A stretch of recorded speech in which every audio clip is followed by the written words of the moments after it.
प्यारे, सनातन तो सनातन है। पढ़े लिखे लोग इस बात को समझेंगे। Doctor father Camille Bulcke Belgium से आए थे ईसाईयत का प्रचार करने के लिए भारत में। ईसाईयत का प्रचार करने के लिए भारत में आए थे डॉक्टर फादर कामिल बुल्के। लेकिन एक बुल्के रामायण भी है, साहित्य में बुल्के रामायण। वो डॉक्टर फादर कामिल बुल्के ने रामायण को पूरा पढ़ा था, बालकांड से लेकर के उत्तरकांड तक, और फिर रामायण पर उन्होंने मीमांसा की और एक रामायण लिखी उन्होंने तुलसी कृत रामचरितमानस के आधार पर सारांश निकाल करके बुल्के रामायण।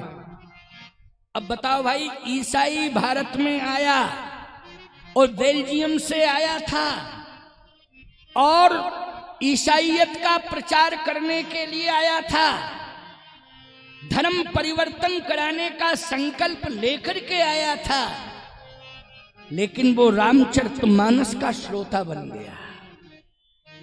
श्रोता बन गया। बोलो, हृदय परिवर्तन हुआ कि नहीं हुआ? कैसे हुआ, इस बात को भी सुन लो। इसलिए मैं कहता हूं कि हर गांव में, हर गांव के घर में रामायण होनी चाहिए। रामायण को घर घर में पढ़ा जाना चाहिए। रामायण को प्रत्येक व्यक्ति पढ़े। क्यों? हृदय परिवर्तन। डॉक्टर फादर कामिल बुल्के ने एक गांव में ईसाईयत का प्रचार करके धर्म परिवर्तन कराने का संकल्प लिया था, लेकिन जैसे ही पहुंचे तो मोहल्ले में रामायण हो रही थी। वहां 50 थी तो एक चौपाई कान में पड़ी, धन जन्म जग तीतलताशु उपित ही प्रमोद चरित सुन जासु।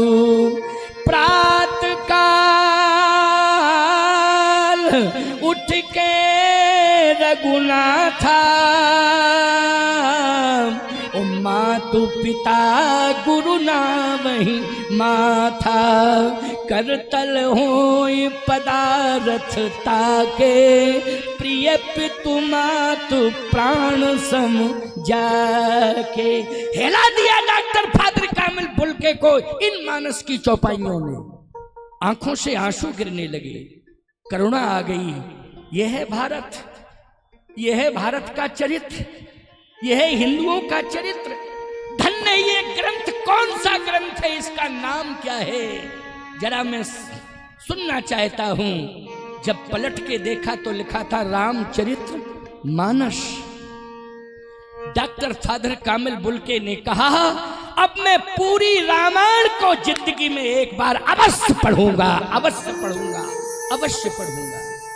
उन्होंने अपने जीवन चरित्र में लिखा है, विश्वास कर लेना आप, डॉक्टर फादर कामिल बुल्के की रामायण को मंगाना, उसमें लिखा हुआ है, उन्होंने भूमिका में लिखा हुआ है। आप निवेदन किया है, जिंदगी भर भारत में रहे, भारत छोड़ के नहीं गए। हृदय परिवर्तन हो गया, मैं पूरी रामायण को पढ़ूंगा।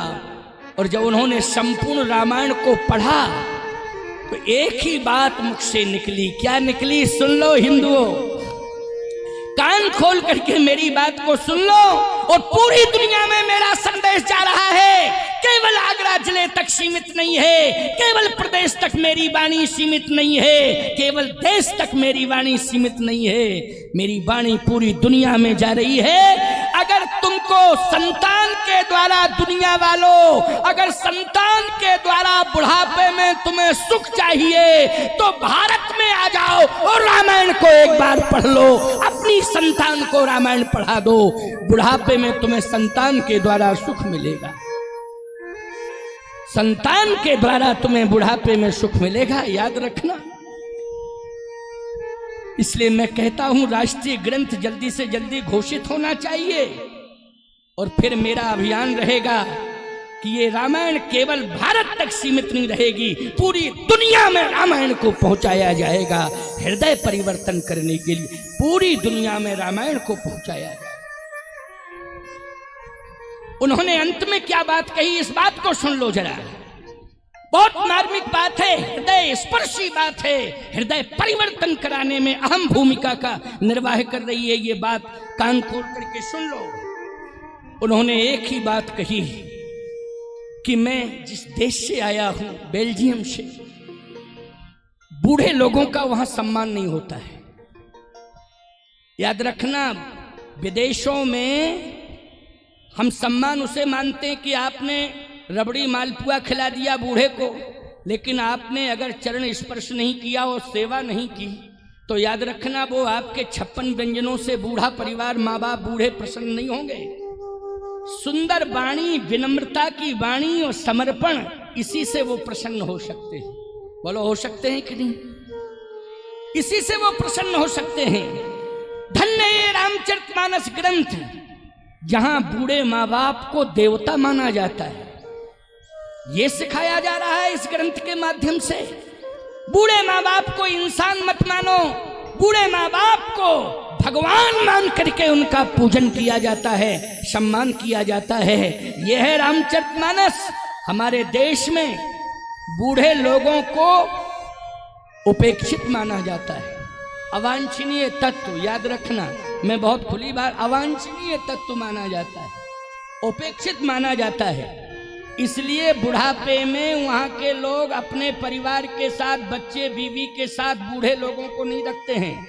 वहाँ एक व्यवस्था सुंदर दे देते हैं, हम ये विरोध नहीं करना चाहते हैं, लेकिन वो वृद्धालय में ही रखते हैं। व्यवस्था बहुत सुंदर दे दी जाती है, रुपया पैसे से सारी व्यवस्था कर दी जाती है, लेकिन वो उनकी सेवा में समय नहीं देते हैं। बोलो भाई, वो संपत्ति दे देते हैं लेकिन समय नहीं देते हैं। ईमानदारी के साथ बताओ, बुढ़ापे में तुम्हें संपत्ति चाहिए कि संतान के द्वारा थोड़ा समय चाहिए? बोलो, थोड़ा समय चाहिए।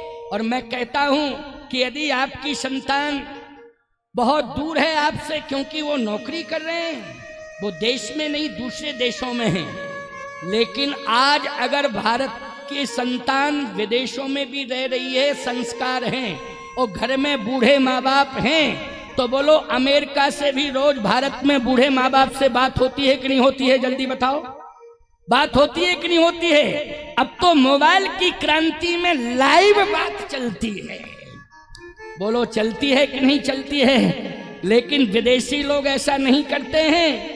ये तो हमारे भारतीय संस्कृति में पले हुए हमारे बच्चे, हमारी बेटियां ही ये भाव मानती हैं, वो ये उनकी विचारधाराएं हैं, वो इस तरह से उनका माता पिता के प्रति प्रेम है कि हजारों किलोमीटर दूर रहने के बाद भी वो माँ बाप से बात करना चाहती हैं। कौन? हमारी बेटियां, हमारे बेटे। बोलो, करना चाहते हैं कि नहीं? भले ही चाहे 5 मिनट के लिए बात हो, ईमानदारी से बताओ। याद रखना, ये मानव शरीर नहीं कह रहा है, ये मानव शरीर के अंदर सुंदर संस्कार कह रहा है कि हमें माँ बाप से जरूर बात करनी चाहिए। ये हमारा संस्कार हमें मजबूर कर रहा है बात करने के लिए। डॉक्टर फादर कामिल बुल्के ने कहा, मैं ईसाई हूं, पुनर्जन्म पर विश्वास नहीं करता हूं। रांची में उन्होंने जो Ramayan, doctor father Camille Bulcke ने रांची में रामायण लिखी थी। झारखंड में है आजकल रांची, पहले बिहार में झारखंड की राजधानी बन गया रांची। उन्होंने अंत में लिखा, जब मरने लगे तो एक वाक्य कहा उन्होंने कि मैं ईसाई हूं, पुनर्जन्म पर विश्वास नहीं करता हूं, लेकिन यदि मेरा पुनर्जन्म हो तो भारत में हो, और कुछ करने के लिए नहीं, सिर्फ रामचरितमानस पढ़ने के लिए मेरा जन्म होना चाहिए। रामचरितमानस पढ़ने के लिए, क्योंकि पूरा रामायण पढ़ने के बाद भी अभी मैं तृप्त नहीं हुआ हूं। इतना भावों से भरा हुआ ये ग्रंथ है, अभी भी मैं तृप्त नहीं हुआ हूं। मेरा दोबारा जन्म हो तो भारत में हो, केवल रामायण पढ़ने के लिए। इसलिए हृदय परिवर्तन केवल ऐसा नहीं कि हिंदुओं का ही होता है। अगर मन से कोई सुन ले और समझ ले, ईसाइयों में भी हृदय परिवर्तन हो जाता है, मुसलमानों में भी हृदय परिवर्तन हो जाता है। ईमानदारी से बताओ, रसखान का नाम सुना आपने? रहीम जी का नाम सुना आपने? बोलो भाई, जिंदगी भर रहीम जी चित्रकूट धाम में रहे। रहीम जी ने चित्रकूट धाम से प्रेम किया है और रसखान ने ब्रजधाम से प्रेम किया है। प्यारे, बोलो, किया है कि नहीं किया है? लेकिन हृदय परिवर्तन करने के लिए रामायण को पढ़ना पड़ेगा। बोलो पढ़ना पड़ेगा कि नहीं पढ़ना पड़ेगा रामायण को? रामायण को पढ़ोगे तो याद रखना, ये संकीर्ण विचारधारा में जो तुम बंधे हो उससे कोसों दूर हो जाओगे। संकीर्ण विचारधारा से तुम बंधे हो, कोसों दूर हो जाओगे प्यारे, और तुम्हारे अंदर विश्व बंधुत्व की भावना का प्रादुर्भाव हो जाएगा। विश्व कल्याण का भाव तुम्हारे जीवन में आ जाएगा। और आपको मालूम है, केवल एक नारा भारत के मंच से ही दिया जाता है और दुनिया में किसी मंच से नहीं दिया जाता है। केवल एक नारा भारत के मंच से दिया जाता है, और वो भी कोई राजनीतिक मंच से नहीं दिया जाता है, सनातन धर्म के मंच से दिया जाता है कि विश्व का कल्याण हो, विश्व का कल्याण हो। बोलो ये नारा सनातन धर्म के मंच से दिया जाता है कि नहीं? और केवल भारत की भूमि से ही उद्घोष किया जाता है विश्व का कल्याण हो। इसलिए विश्व बंधुत्व की भावना से ओतप्रोत है हमारा भारत। इसलिए आज बहुत सरल उपाय में बता रहा हूं कि रामायण को पढ़ना है। रामायण को पढ़ना है। ये आवश्यक नहीं है कि किसी मंदिर में बैठ करके ही रामायण पढ़ी जाए। आप ऑफिस में बैठे हैं तो मोबाइल में रामायण है। बोलो है? मोबाइल में संपूर्ण रामायण है, सर्च करिए आप। और आप ऑफिस में बैठ करके भी 10-20 मिनट पढ़ सकते हो। और मैं एक बात बताऊं, आप किसी प्रतिष्ठान पर बैठे हैं, व्यापारी हैं, वहां प्रतिष्ठान पर भी आप रामायण पढ़ सकते हैं। आप किसान हैं, खेत खलियान में भी रामायण आप पढ़ सकते हो। कोई भी धर्माचार्य विरोध नहीं करेगा कि रामायण खेत खलियान में नहीं पढ़ी जाती है। कोई भी धर्माचार्य विरोध नहीं करेगा कि रामायण दुकान पे पढ़ी जाती है। कोई भी धर्माचार्य विरोध नहीं करेगा कि ये रामायण किसी कार्यालय में नहीं पढ़ी जाती। ग्रंथ को देख करके व्यक्ति में भले ही कोई बात आ जाए, लेकिन मोबाइल के अंदर आप पढ़ रहे हो तो बोलो भाई, कोई माई का लाल रोक टोक सकता है आपको? जल्दी बताओ। बोलो भाई, कोई माई का लाल नहीं रोक सकता है। याद रखना, जैसे भी बने तैसे पढ़ो, जहां भी रहो वहां पढ़ो। रामायण के अर्थ सहित 5 दोहे नित्य पढ़ो, कोई समस्या नहीं रहेगी जीवन में। किसी भी प्रकार की कोई समस्या जीवन में नहीं रहेगी। ये मैंने सार गर्भित बात आपको बताई।